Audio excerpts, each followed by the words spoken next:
নমস্কার, ভালো আছেন তো সবাই? ঘড়ির কাঁটা বলছে এখন ঠিক 8:45। আজ মঙ্গলবার নতুন আর একটা ভিডিও নিয়ে হাজির হলাম। সবাই দেখতে থাকুন, ভালো লাগবে। অনেকেই ভাবছেন ওষুধ দিয়ে কেন ভিডিওটা শুরু করলাম। বলছি এই ওষুধ খেয়েই কিন্তু পাখির প্যারালাইসিস পাটা ঠিক হয়ে গেছে। আপনারাও কিন্তু এটা করতে পারেন। আজ বাজার থেকে এক ব্যাগ পেয়ারা কিনে আনা হয়েছিল। দেখতে পাচ্ছেন পেয়ারাগুলোকে কেটে কেটে দেওয়া হচ্ছে। আপনারা ভাবতেই পারেন মানুষ পেয়ারা খায়, ছাগলও পেয়ারা খায়। হ্যাঁ, আমাদের বাড়ির প্রত্যেকটা ছাগলই পেয়ারা খেতে ভীষণ ভালোবাসে, যদি হয় পাকা পেয়ারা। মাংস দেখাচ্ছি কেন? আমাদের বাড়িতে যেহেতু খাসি পোষা হয়, তাই আমরা বাড়িতে কেউ খাসির মাংস খাই না। হয়তো পারে এটা একটা ম্যানিয়া আমাদের, তবে আমরা মুরগির মাংসই খাই। বুঝতেই পারছেন, বাড়িতে কিছু পুষলে তার প্রতি একটা মায়া জন্মে যায়।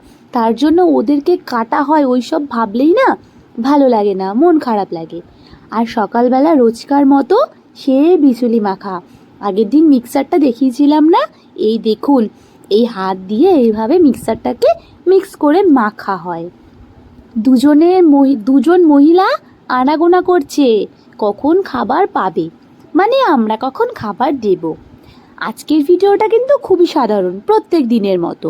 নতুন কিছু নেই, শুধু ওষুধটা ছাড়া।